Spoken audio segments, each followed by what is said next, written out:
Welcome to the Designer Practice Podcast. I'm your host, Kayla Das, and I am a Canadian social worker, business coach, and private practice owner. I love all things systems, strategies, and step-by-step processes, helping therapists and coaches design a private practice that doesn't only provide practice profitability, but also the time freedom that they had initially set out to achieve. In this podcast, we'll discuss everything from private practice startup to passive income to building automated systems so that you spend less time inside of your practice and more time outside of it doing the things that you love. Let's dive in.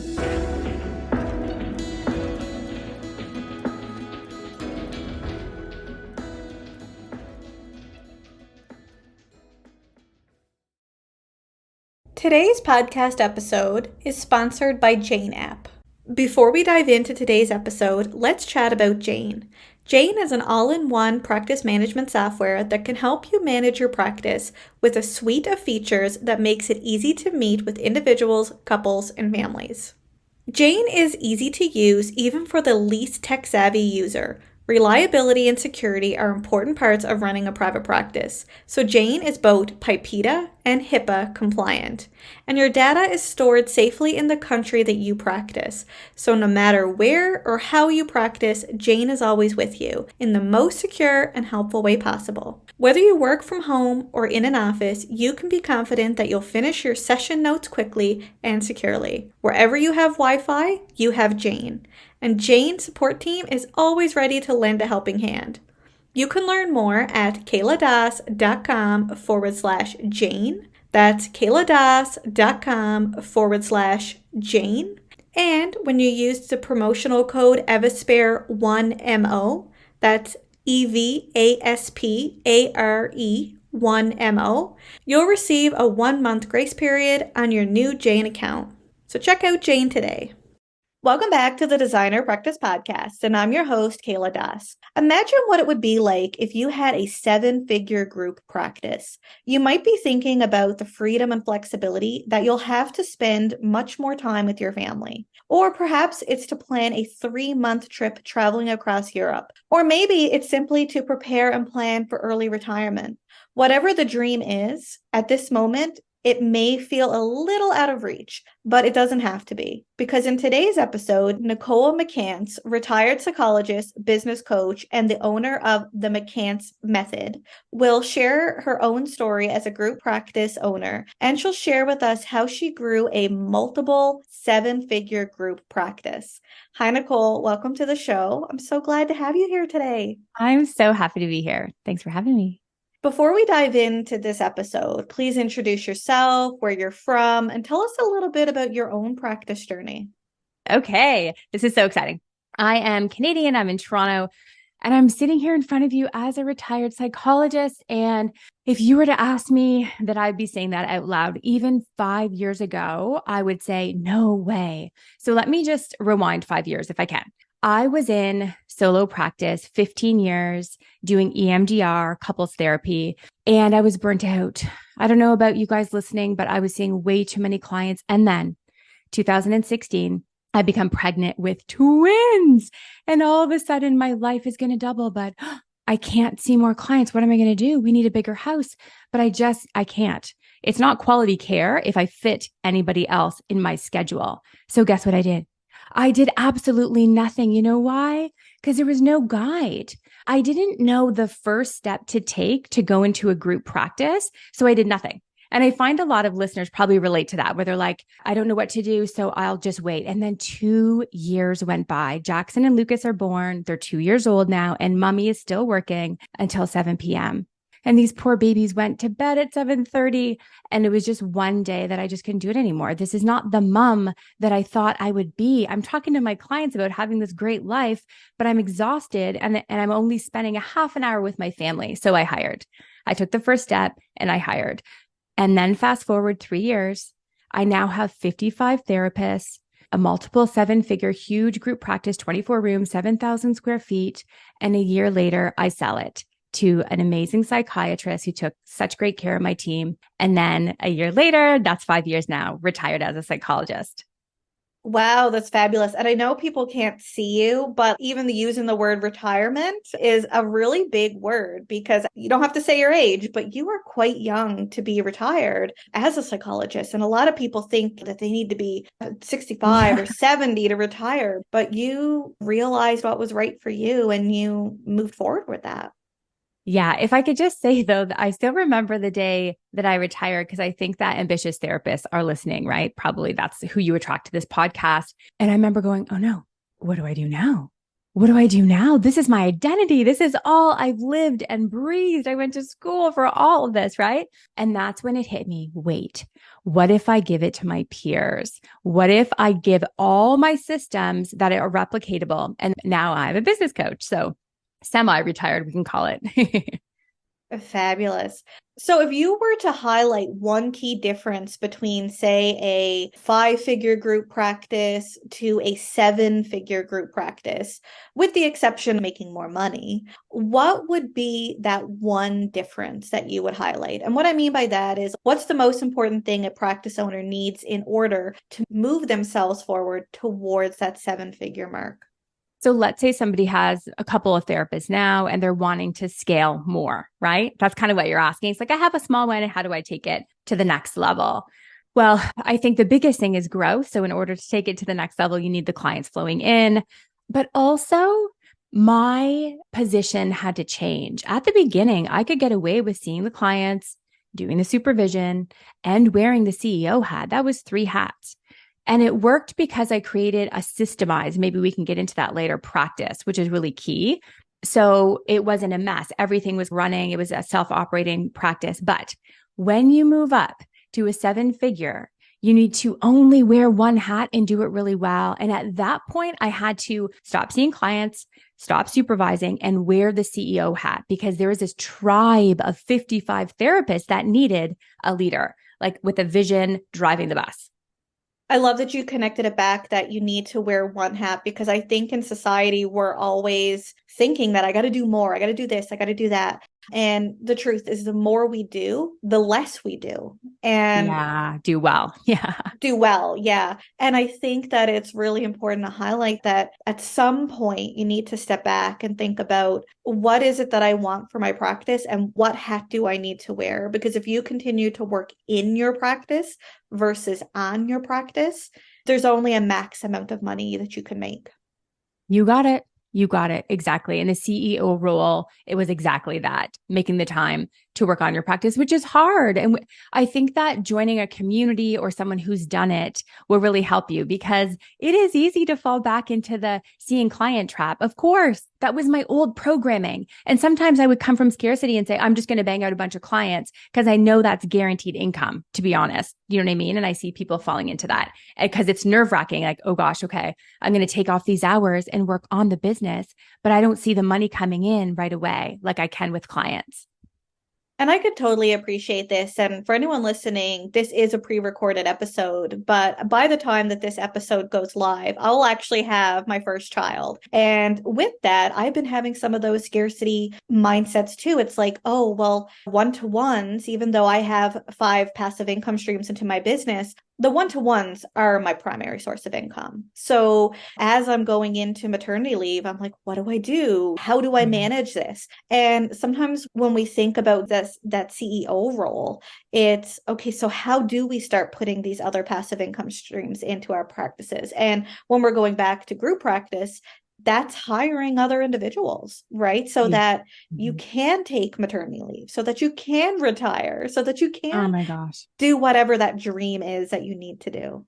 I see my members taking like their third child. They finally took an extended mat leave. Like it's just so beautiful what can happen. And I think the key is connecting with people who were a little bit ahead of you to remind you like this is possible. Like that was big for me. Otherwise, you'll go back into your old habits always. Agree. So, for many private practice owners, thinking of the possibility of even building a 7 figure group practice feels like this impossible feat, especially when that fear and self doubt sets in. How Mhm. did you overcome those fears and doubts and even emotional roadblocks that showed up when you started your group practice, but then growing it into the 7 figure business? Yeah. I think fear can stop us. So, two things. One, starting small. For me, it was helpful to just say, I'm going to hire help. I think I would have freaked out if I said, I'm going to go to 55. That happened gradually, guys. I really want you to hear that. That was gradual. Just doing the first step, just focusing on, I'm going to hire help. What does that look like? Looks like an admin, looks like one therapist. And I hired an intern. I found a person newer, a therapist new in their career was less intimidating. I'm a baby boss. You're a baby therapist. This is perfect. So that helped me with the small steps and picking my first hire to be a newbie just like me, and we could grow together. I love that. Yeah, fear often stops people, but thinking that it doesn't have to be this big thing. It's starting small, having those stepping stones, those baby steps that can help you move towards that. Yes.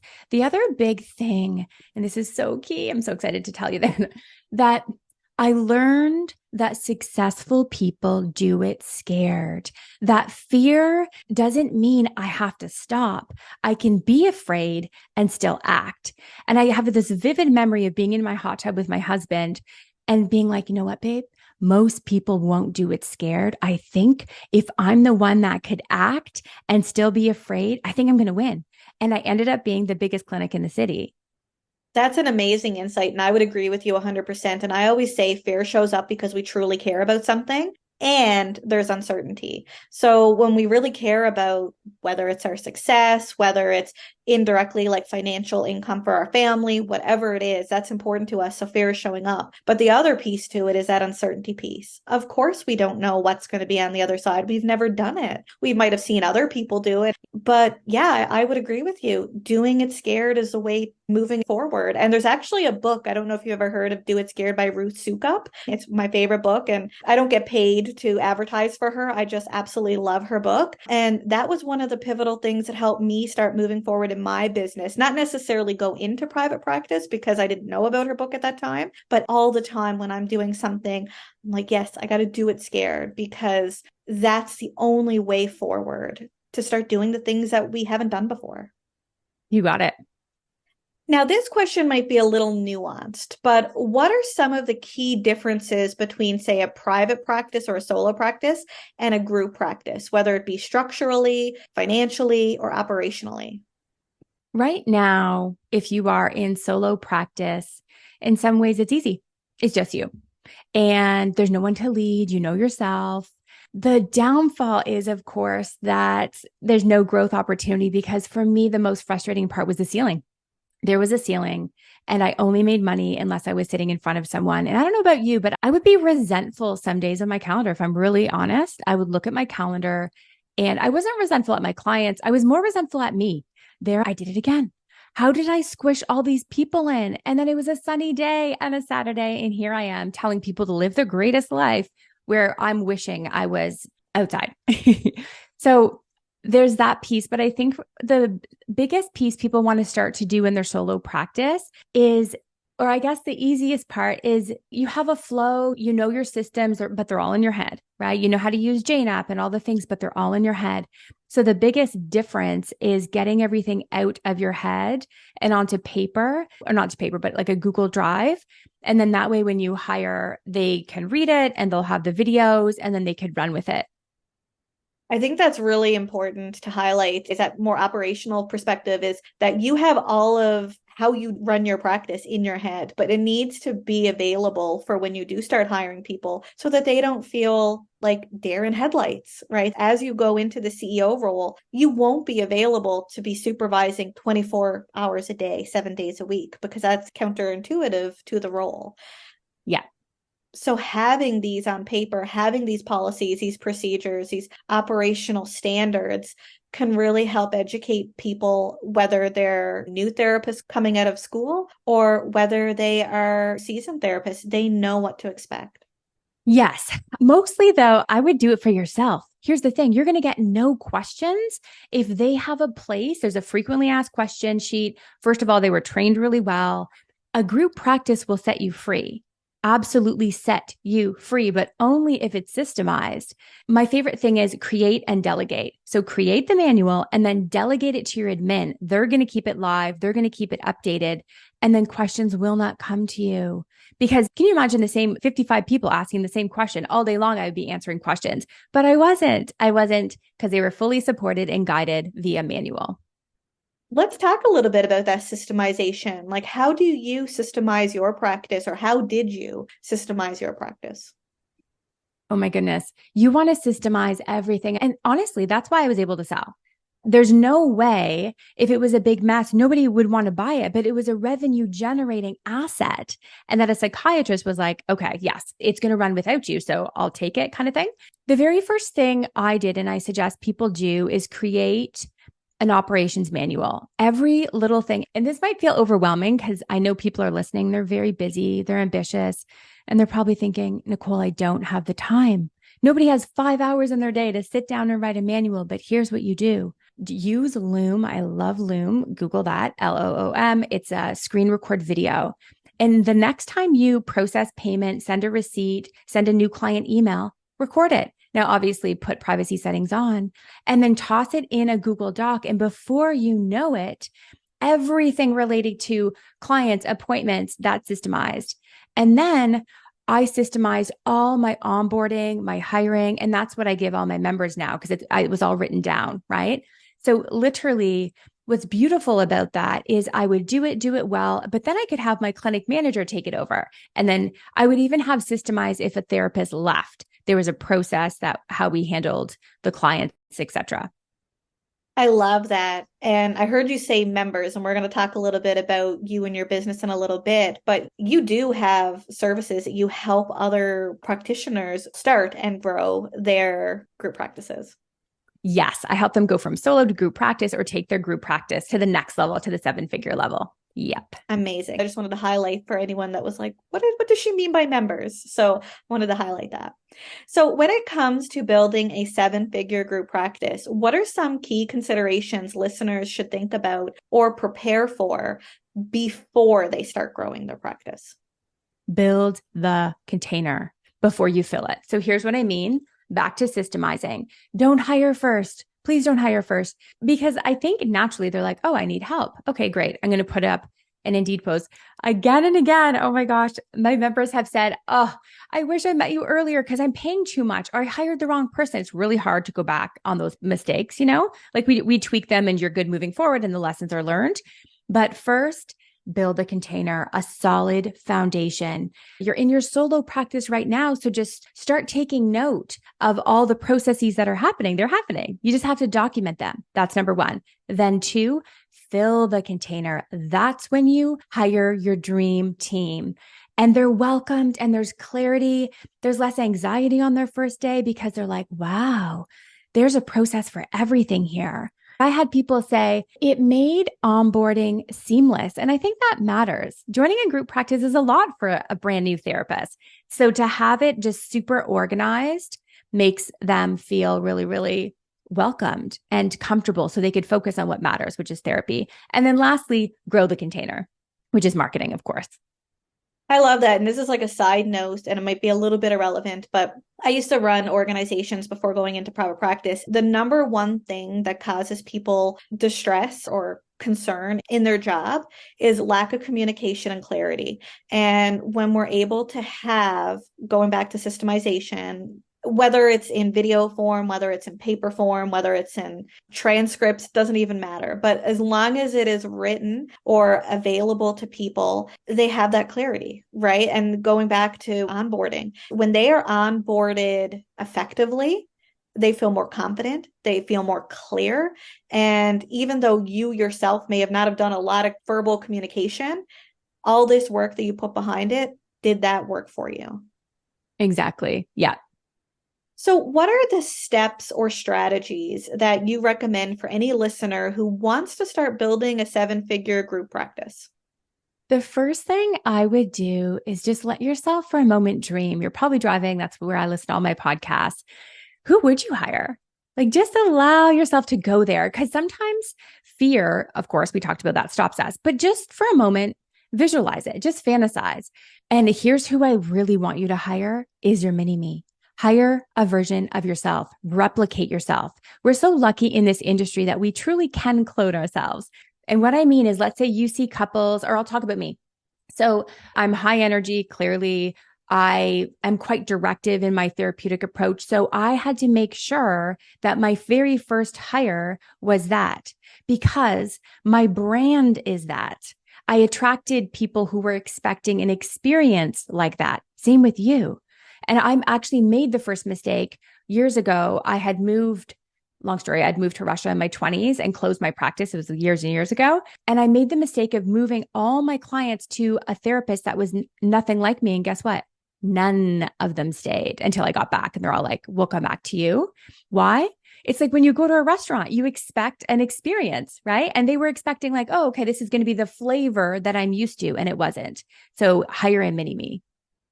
I actually always thought about the opposite, like hire someone that doesn't necessarily have the same skills or knowledge or experience as you.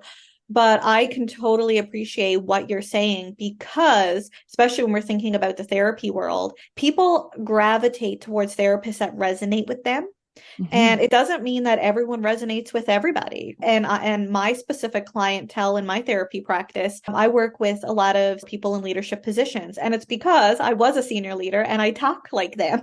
So as a Yeah, nice. result, referring out to someone that may not necessarily be like me, they might not necessarily feel as connected or understood or even just resonate in general. They might not even be able to label it in any way. So I love that you highlighted that because that made me think a little bit too. So I want to dig into that a bit because I do think after that, you should hire the gaps and hire the people not like you.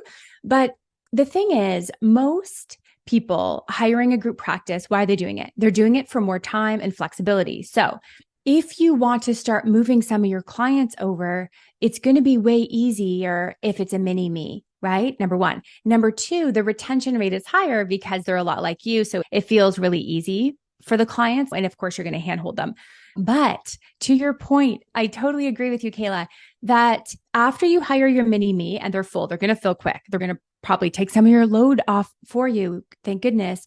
But then hire the person who sees children and does the availability that you don't have and sees the couples and the families. And like you can be the one-stop shop if you want. Yeah, I appreciate you adding all that in because, yeah, I think that's all very valid. But I think going back to the mini me, yeah, it's something I didn't consider, but it is important for all those things you listed for your brand, for your clients, just to make it even easy, especially if this is your first hiree. If you know this person is like you, well, it's going to be a lot easier to feel confident enough to pass on clients and to pass on Yes. work because you already know that you resonate with what they do. And you'll probably like them because you like you. You're like, oh, you're amazing because you're just like me. We tend to like people like us. 100%. So, do you have any additional advice or insights for therapists and coaches who are interested in starting or growing a seven-figure group practice? I think the biggest stressful point, because I have you all on my Instagram and I adore you and we talk all the time and you tell me kind of what's stopping you. The biggest one is the clients. Nicole, I don't know. Will I actually be able to get the clients because I just don't want the pressure of the therapist and they're not full? Here's what I suggest. What I did to get to seven figures in just 3 years was relied on digital marketing. Why? Because it works while you sleep. The networking is great, but the only thing about networking is it's high in effort and time, which you don't have. And it's a bit of a roller coaster. So you do lots of networking, they remember you, and then you stop and they're human beings and get busy. And guess what? They forget about you until you do it again. And it becomes this exhausting roller coaster. You're not here to work more, relying on things like Google Ads, SEO, a website that converts, and actually knowing how to do those things well, connecting with somebody who can show you is the key to the success. Agree 100%. My business is completely online, so I've been doing mostly digital marketing really since the very beginning. And I would agree with you 100%. Like digital marketing works. Now, of course, you want a strategy. We're not going to talk about marketing strategy in this particular episode, but in saying that, it works. And it's because a lot of people are looking for therapists now on Google. They're looking for you on their computer. So even though networking, and I think that it'll always be a place for networking, but like you said, it takes a lot of time, a lot of patience, and sometimes not a lot of reward depending on how that relationship is going. Just yesterday in my coaching program, I do coaching on Tuesdays, and we were chatting about, I've spent $2,000 on a booth at the women's show, like all the things, like a lot of us have done it. And the thing about that, it's hard to measure. What I love about Google Ads, you can measure the return on ad spend. So you know exactly like, oh, okay, I did that and I made this. And I'm going to do that again. I'm going to double the amount that I do that, as opposed to I talk to a bunch of people and I'm exhausted after a women's show and I don't really know how many converted. 100%. So I know you have a free resource for listeners. Can you share a little bit about what it is and how it can help them? Yes. As I said earlier, I felt so lost. And if you do too, it's because we learned nothing about business in graduate school. It is not your fault. I have a starter kit for you. It is called Expand Your Practice, the first 3 steps. I said earlier, I didn't know what the first step was, so I did nothing. I'm going to give you the first 3 steps. They'll be in the show notes. Fabulous. So to download Nicole's free resource, Expand Your Practice Starter Kit, the first 3 steps, check out kayladas.com/Nicole McCance freebie. Nicole, you also have a podcast as well. Can you tell us a little bit about that? The Business Savvy Therapist. Yes, come and listen. Every Tuesday, there's a new episode. I think we were like number 4 in business podcasts in Canada. So I'm super grateful. It's a lot of fun. Well, congratulations. That's one of my goals, is to get up on the top someday. So if you are interested in checking out Nicole's podcast, The Business Savvy Therapist, check out kayladas.com/Nicole McCance podcast. And as Nicole said, you can simply scroll down to the show notes and click on either her starter kit link or the podcast link. Nicole, thank you so much for joining us on the podcast today and giving us some great tips and strategies for growing a 7-figure group practice. Yes. And if anybody wants to hang out after, you can find me on Instagram, Nicole.McCance Method. There's over 40,000 of us hanging out over there. Fabulous. So thank you everyone for tuning into today's episode. And I hope you join me again soon on the Designer Practice Podcast. Until next time, bye for now.